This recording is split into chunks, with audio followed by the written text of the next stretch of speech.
The opposition in Belarus rejected official election results, handing President Alexander Lukashenko a landslide re-election victory on Monday, saying the poll was rigged and that talks needed to begin on a peaceful transfer of power. Earlier, the Central Election Commission said Lukashenko, who's been in power for more than a quarter of a century, won 80% of the vote in Sunday's election, while his main opponent Svetlana Tikhonovskaya took just 9.9%.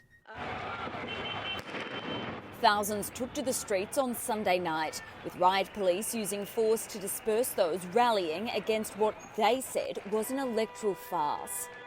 Foreign observers have not judged an election to be free and fair in Belarus since 1995.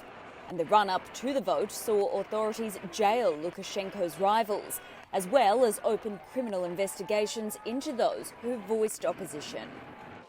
Tikhonovskaya told reporters she considered herself the election winner and said the poll had been massively rigged.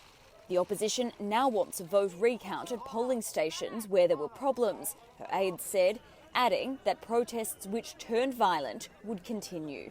The opposition says it's ready to hold talks with authorities, but there's been no immediate response to that offer from Lukashenko.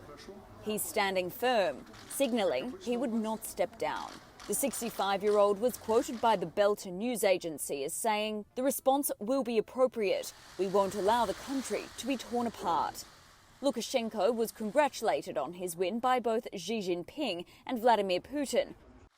But the European Union's foreign policy chief and its commissioner for enlargement said the election had been marred by, quote, disproportionate and unacceptable state violence against peaceful protesters. A spokesman for the German Foreign Ministry also said there were numerous indications of electoral fraud, with neighbouring Poland calling for a special EU summit on Belarus.